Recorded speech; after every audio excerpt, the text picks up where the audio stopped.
Welcome everyone to Mystics Outlook. We got Cardell Dudley Jr. here, Raymond Lyons, Wilson Tarpe Jr. The Washington Mystics took on the Indiana Fever for the second time this season. This time they fell to the Fever. Kelsey Mitchell with the big one, big performance in his game. I know some folks simply don't pay too much attention to Kelsey Mitchell. She's one of the league's. She's one of those people that when she gets going, it's really hard to turn her water off once she gets going. She's been like that far before she got to the W. Cardell, we'll start with you. Just your thoughts on tonight's performance from Washington. Yeah, you just mentioned Kelsey Mitchell, but I feel like the third quarter is just something about when they come out at halves. It's starting to give a similar feeling to their counterparts on the male side, where it gets a little shaky after halftime, and they got to fix that. Lexi Ho, third quarter. I don't think people understand how hot it has been to start the season from deep. She's shooting 51% three, and that was something coming into the game. Like y'all you got to watch her. And I knew because they on a 3-game losing streak and they lost to the Mystics, just last week. I knew they were going to be on get back, and I knew they're going to be highly motivated to try to right the ship. Because look, everybody's a competitor, so when you get a slide like that, even though you was 500 and Caitlin Clark went down, what the noise is starting to say. See, they can't do nothing without it. So that's going to put a batter in their back and just wanting to win, just wanting to get back because they really have too much talent to be enduring 3-game losing streaks and be around 500. But with that being said, Lexi Ho, she's more known for, her annoying defense. She's very crafty on that. And she knows how to draw fouls and get under your skin and irritate you, but she's a sniper, man. She's tough as hell, and she's a sniper. In that quarter, she had 12 points, 5 or 6 from the field, 2 or 3 from deep, by herself. Think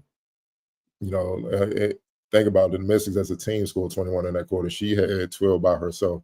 She almost accounted. She almost what she did. She accounted for half of what the Mystics scored. Then you add in what Kelsey was already doing, Natasha, Howard. Even Sydney Colson, who's coming back off injury, roller ankle. They wasn't sure if she was gonna play, so she jumped back in. It was just a balanced attack, man. And you can't allow literally 55, 55, 75 splits in a quarter and expect to bounce back from that. That's just it's too much. You gotta, we've seen it with the young, the fella side all season. You gotta keep it, under control, just in case you're not making shots. And think about it, the Mystics shot 60% in that quarter and still got blasted. It's just a lack of defense. And not getting enough stops, man. Not finding shooters, not dealing with a lot of people, man. 8 assists, just 8 assists to 2 turnovers, just the efficiency in that quarter, man. And they got to tighten things up defensively, man. And part of it is Indiana Fever's pace. They love to get up and down, and even without Caitlin, they love to get up and down. And the thing is, they have a lot of versatile bigs that can just take advantage and make shots, put the ball on the floor, do a lot of things, man. So it makes it tough at times, but still no excuse. You already played them. You know what to expect. You beat them here. You beat them well. You beat them in Baltimore. You got to keep that same type of intensity defensively that you had at home on the road, man. They just ain't do it in that quarter. And then once they got up, once the Fever got up, not that much, I believe they led, 10, 13, 14. They was up 14 after 3. I mean, all they had to do was maintain. The Mystics made a push in the 4, but it wasn't enough, obviously, man. So it's just more of the same. Just too much, the lackadaisical on defense and not finding the shooters. And, Kelsey Mitchell just coming out super aggressive, make sure they right the ship tonight. Right.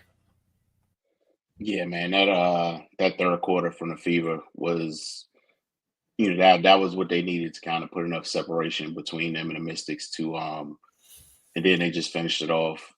Cardell pointed out the Mystics push at the beginning of the 4th, but I mean, you defend a little bit better in the third, you keep it manageable, and then you have that push, and we have a different conversation. It shouldn't take for you to be down drastically to kind of have that burst and that intensity, But I mean, it is what it is. They definitely got to take care of the ball better, and they got to defend the 3-point line better. We saw that in their first game of the season against the Dream. They kind of got blasted from 3-point range to start the game. In that game they were able to recover and get the win, but in this game they just weren't able to, especially with that barrage coming later in the game.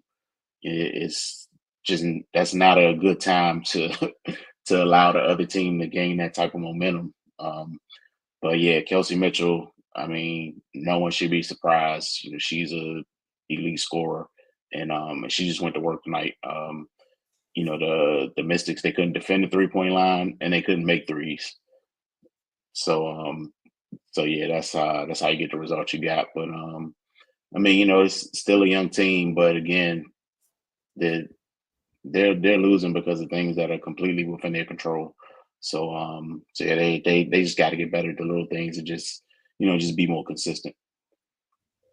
Yeah, Ray, you brought up my point was the 3-point line. You can't not cover the 3-point line while you're not hitting threes. You know what I'm saying? Like if you're not going to hit threes, then the mindset should be you aren't going to hit them either. We just both won't be hitting threes. The other thing, what I think was that 9-point win for the Fever, the missed free throws in this one hurt. Missed free throws, the turnovers. Obviously, we've been on the turnovers, all year, but missed free throws, the turnovers, not guarding 3-point line. And what makes it the worst is once again, you blasted them on the glass, like 33-19 on the glass, and it's for naught because you didn't cover the 3-point line. You did a good job defending inside for the most part, but the 3-point line, Carter, you talked about Lexi Hall going nuts in the third. That's the only quarter Washington gave up more than 19 points in this game in the quarter, which is why it hurts so much. 31?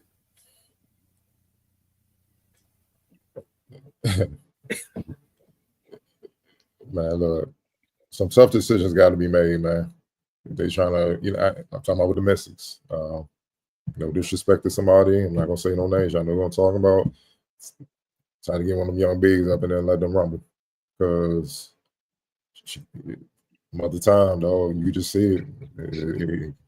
I'm not even clowning. It happens on the fella side. It's just bad when you see it.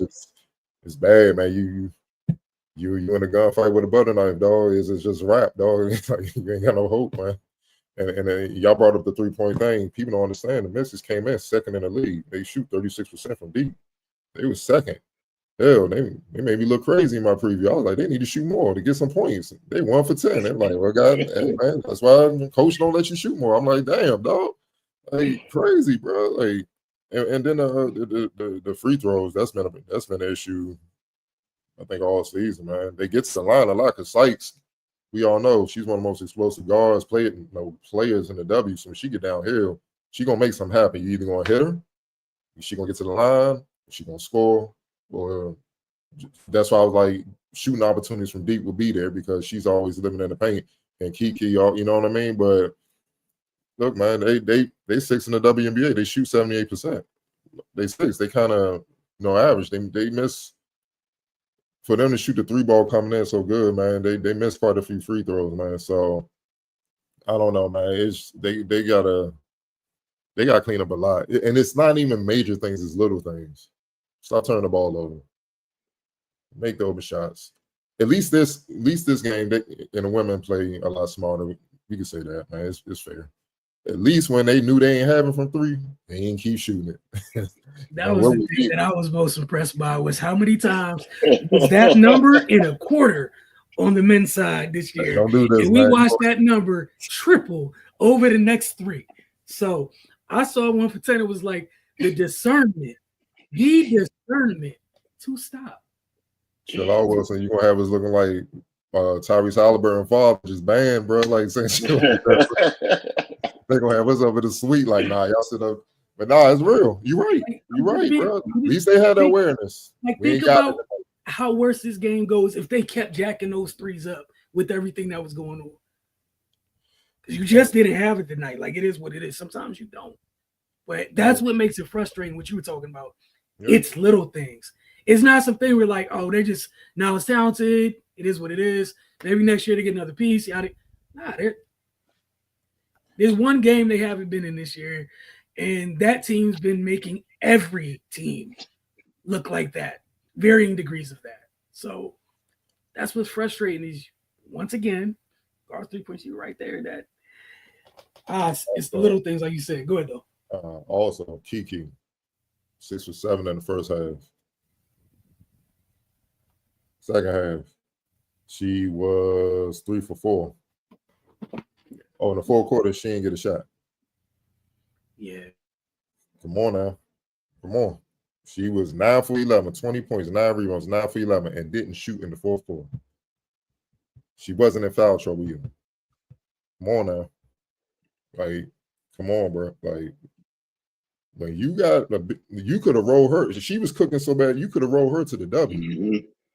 You could have rolled her. You wasn't jacking threes and stuff. Like, come on, man. You shot 54%. Especially with your defense being subpar, especially in that third quarter.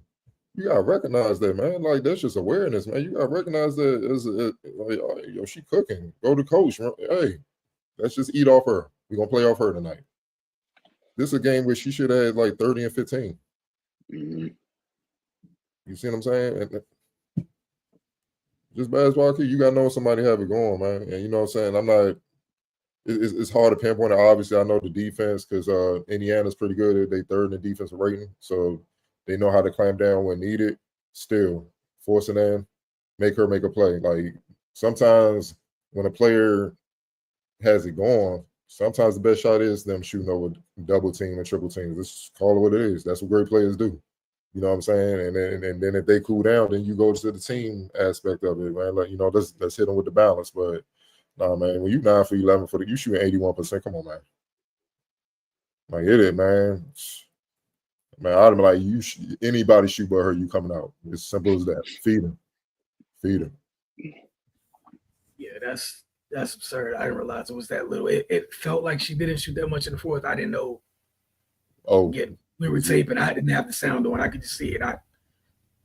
Man. 0 for, and she played all 10 minutes and ain't get a shot. That's ridiculous. It's only you, Wilson. Wow. That's crazy. Yeah, like Ray said, I think both of you mentioned it. That's the frustrating part. Is a lot of things that you can control, which have led to some of these losses. It's the things you actually do have control of. There was no reason that young lady did not get a touch.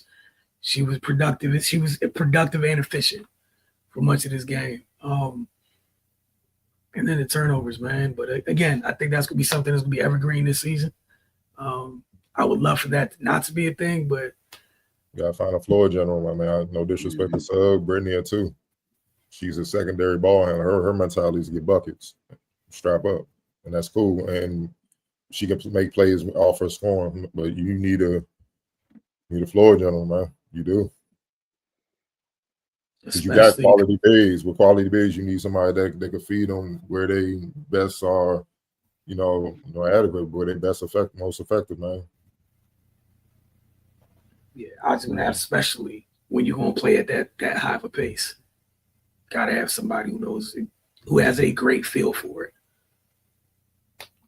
But we'll move on, then we'll get to some comments. We appreciate you on the comments. I see you. We're gonna get to you guys in just a bit. Go ahead. Quick. I just gotta point this out. They just signed Ari McDonald because of the hardship exception, because they players injured. They didn't have enough roster spots. That was a point guard. She came right in 7-5. She had 7-5 and 3 steals in 27 minutes off the bench. No, she didn't shoot the ball well, but go ahead, Wilson. I'm not bad. That is a great example of what you were talking about. And again, how many times have we seen, as long as we've been covering the W, that sometimes those hardship signings end up really boosting a team. Mm-hmm. Truly boosting a team. We've seen this year after year after year. It turns out it starts as a hardship. Next thing you know, someone carved out a role on the team because they took advantage of the hardship signing. Also, sometimes those signings keep a team afloat. And I know tonight the Fever are more than happy that they had Ari McDonald in this game. Here we go. Play it again for you guys. Oh, Oh, Kelsey Mitchell. Yeah. Hey, look, I hate that I have to ask. It's on the little thing. I'm just reading. X Factor. Miss Ho. Yeah, Lexi Hall for sure. She said, "Stop playing with us in the third quarter. Let's get this game over with." Sometimes it really is that simple. So we'll get to the comments. Where we at? Got Doug Dame again. Thank you all for commenting and tuning in. We appreciate y'all. Is also on a minutes restriction. Why is Dawson in the game? She has 0 points and 1 rebound in 26 minutes. Well, I'll answer from my side. We haven't been in the arena. They've been on the road a lot lately, so get back to the arena. We can ask the coach. I don't want to assume that's irresponsible as a reporter, but it could be her coming off of injuries and stuff like that. But I get why you're asking that, because she deserves to play more. And until we figure out, find out what it really is, it's hard to answer that. Why is Dawson in the game? Maybe they scared that if she's coming off the bench, ain't gonna be nothing. Play her while she warm off of warm-ups, because if she sits too long, it may not be nothing. Sometimes that's the case, man.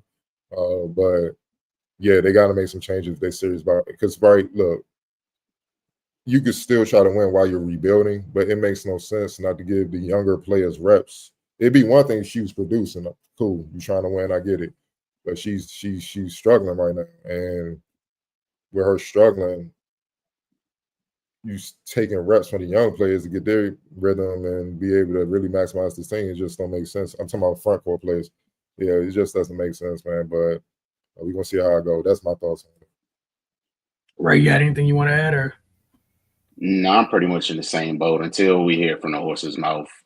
Can't really speak on, the Shakira situation. But as far as Cardell's synopsis on Dawson, yeah, man, like that's a very real thing. Like that, it's like an old Chevy, man. That thing take a minute to warm up. So, if you try to bring her in and throw into a game that's already going, then that's just counterproductive. But yeah, man, we'll see as the season progresses, if a change is made. But with Aaliyah and Shakira trying to get their legs back up under them, at this point, it makes sense. But yeah, some got to give. This was into what you guys talked about earlier, Cardell, what you touched on earlier. Kiki not getting more touches, feel criminal. Nobody guarded it. It is. I'm a big guy on defense. To me, it's very important, if not most important. But sometimes offense is the defense. Sometimes offense is the defense. And they wasn't playing defense. They wasn't getting stops. Kiki Sabers, they should have been feeding her, man. Look, like Prime Duncan, go to work. Just go to work, man. I'm here if you need me, spotting up. Matter of fact, as hot as she was, I'm going to catch that thing, dribble back down to an angle here, get it back. Like, you got to just do that. Like, keep shooting until you get cold. All right, cool. You cold again. Now we'll run the sets and get back into the team play thing. But, man, come on, man. Somebody shoot 81%. They're supposed to take shots AI style. For sure. And the next couple comments are just in agreement with this statement that you guys just had talking about Kiki and the touches.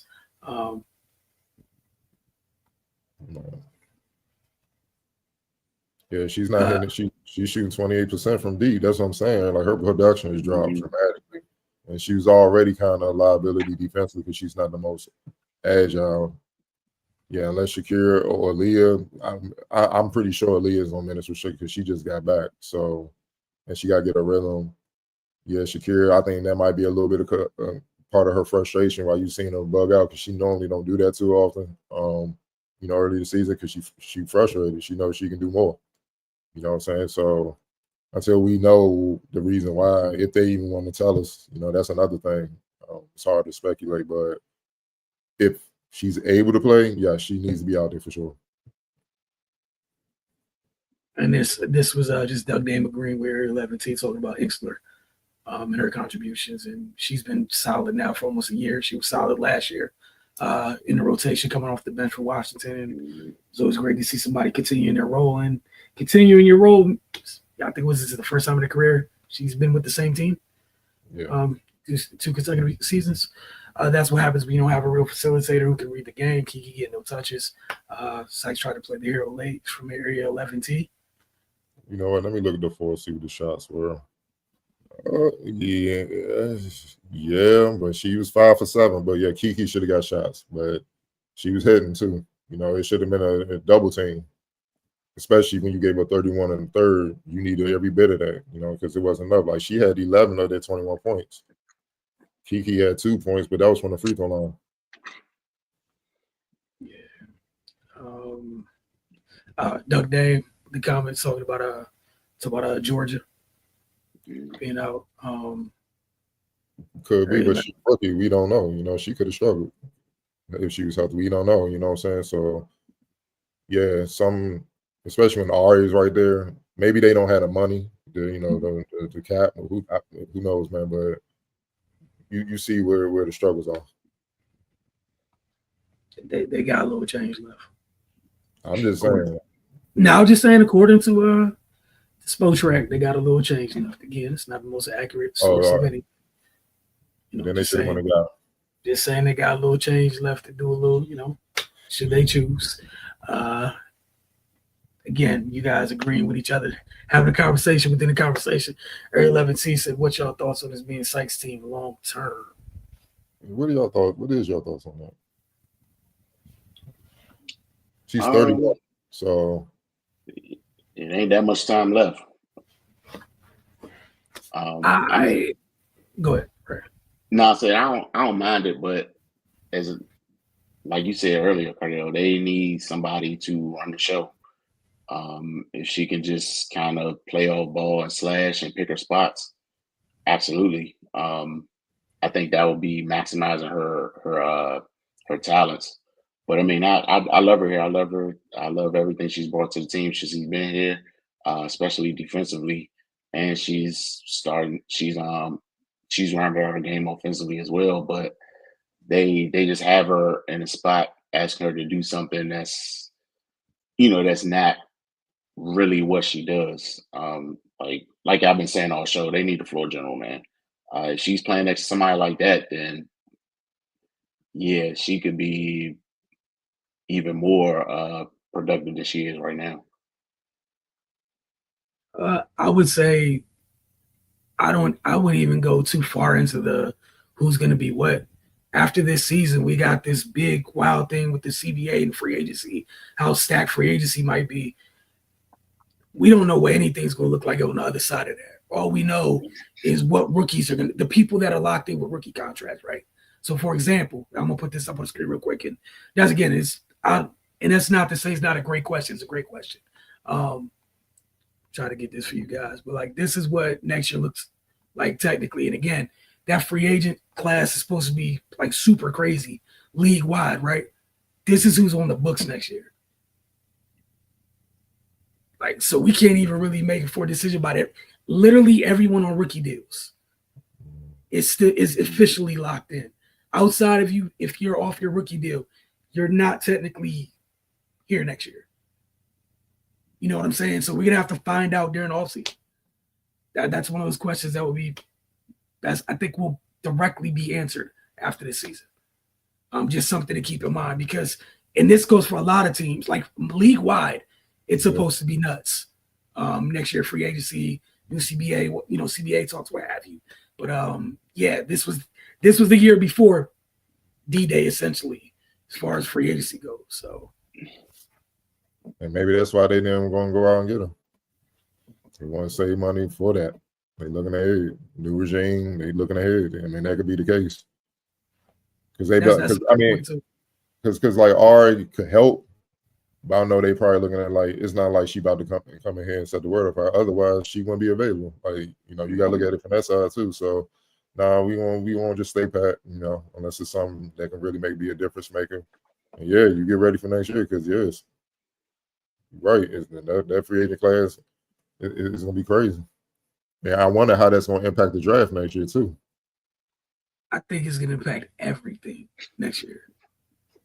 Like heavily, once I don't think we won't know anything with next year until that domino falls. Because essentially, even the rest of the other 11 teams in the league, right?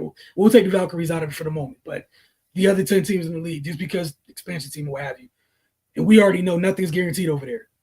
Like nothing at all. Other teams, like if you have a superstar, all right, cool. After that, you could like let the rest of your roster go, see if you can get a couple more and then build your roster in.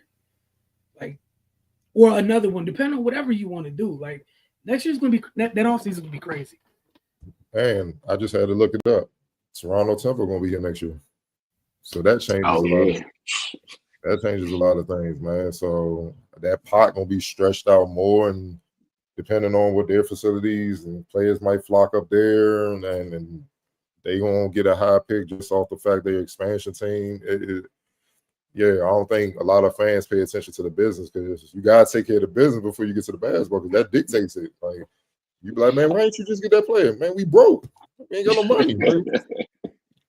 He ain't gonna play for free. She ain't gonna play for free.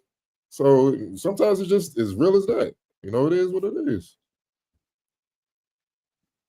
Like, for example, just to throw some of the names out there: Jackie Young, Kelsey Mitchell, Drew Lloyd, Kalia Copper, Enrique Agumbawale, Gabby Williams,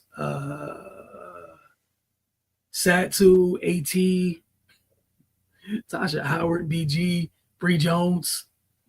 Like a lot of people kind of set up so they can hit free agency because of the other side. They signed a 1-year deal, yeah. They're gonna cash. You want to cash it. You want to cash it on the other side of it. So again, with that domino next year, free agency is going. Yeah, that's gonna be nuts. That's gonna be nuts. But Doug Dame and all, we appreciate y'all. Hey, I'm just gonna say this: front offices, franchises, you may want to be stable, because players talk. And like, you ain't going nowhere over there, dog. And if you can't get players, you can't win games. If you don't win games, you're unemployed. And that arms race, that facilities arms race, it's important more than ever right now. The Liberty, what they got going on, man, they getting 8-9 figure investments in New York, dog. Like, man. Arms race. And again, you got an opportunity for folks, expansion teams. Again, you want to talk about having a leg up, you're an expansion team. If you got that part of it taken care of, if you might not have anything but a bunch of money in outstanding facilities, guess what that makes you next year? Key players. Shout out to Stefano, man. The Warriors got the they set the boundaries up nicely, dog. They get to walk in. Stefano walking through their practice like, yeah, y'all like what I did for y'all, man? Yeah, it's all nice. And like, think about that. They just got to get through this year. That whole roster could be 12 people next year. Flip quick. Flip all them, man. The whole thing. Man, once he flip around, like, hey man, we got catered food and all this. They take care of my kids, and man, what? We over there. What was that? The last couple of years, we saw Seattle, Phoenix, and now New York. Like crazy, wild amounts of money put in. Which, again, it's next year, man. And again, the teams who haven't yet, you still have time, but next year, man, you don't want to be on the outside looking in. You better be sticking the shovel in the ground. Man, hey, look, multiple groundbreakings. At least show me the promise of it, because it's going to get real. It's legitimately going to get real. Where is the P3, that training facility? Is that in Georgia, Atlanta? P3? Hold on, give me 1 second. I know it's down south. Like, is that in Georgia? Because I think that's a connection. No, it's in Cali. No, they got two. One in Santa Barbara, one in Atlanta. Yeah, I knew Santa I was right. Through basketball connects, man. They said that's connected to the attraction for the Hawks and the Dream. That's why a lot of ladies go play for the Dreams. If you notice, they got that. That's connected in all season, like during the season. You can go there and get right. Yeah. That's That a low stuff key, a matters, little man. secret. Yeah. Like P3, But that's hey, man. your food, your nutrition, keeping your body right. Yeah, it matters, man. My body's my business. I gotta take care of it, bro. Like, you know what I'm saying? Like, come on, man. I gotta be able to get therapy and keep it up to par so I can maximize my lifespan as a pro. You know what I'm saying? So yes, that matters. I don't know why they would think the ladies need it more. Yeah. You know, they're they're giving birth, and you know what I'm saying? They need it more. So it's just like, come on, man. Just to recover from that and get back right. That's insane. Like, can't no man relate to that. So you need specific type people and doctors with both experience in both, like dealing with women after they have babies and stuff, after pregnancies, and basketball to help them navigate that, man. That's just common sense to me, but neither here nor there. And you can't say it's something new. The league been around since '97. And again, year after year, within like the last 5 to 8 years, we've been watching what this leads to. What was it like 4 or 5 years ago, before this version of the Liberty became the Liberty? They started putting money into the Liberty kind of crazy heavy. Mm-hmm. And next thing, hey man, it's gonna matter. It's and people will find out next year and don't wonder why. It's only so there will be 13 teams. Again, in the league that's small, why you would want to actively put yourself at a disadvantage is crazy. But that's what makes sports, professional sports. And Toronto will be attractive. My last thing, they will be attractive because even the political stuff that's going on, they gonna appeal to players like, hey, you ain't got to deal with all that crap going on in the States with that guy. Come up here and play with us. You good up here? Like I will appeal to that. And they gonna, man, we living like, man, we ain't getting taxed the same. We blah blah blah blah. Like, yeah, that will be the appeal to get players. Yeah, that free agency is gonna look crazy. But again, as far as the miss is concerned, we'll see you twice more this week. We'll see you Thursday, and then we'll see you guys again on Sunday. Appreciate you. Appreciate Doug Dane. Appreciate all of y'all. Hopefully see you guys in the comment section. Have you again once again. For both remaining 2 games this week. Y'all have a great one.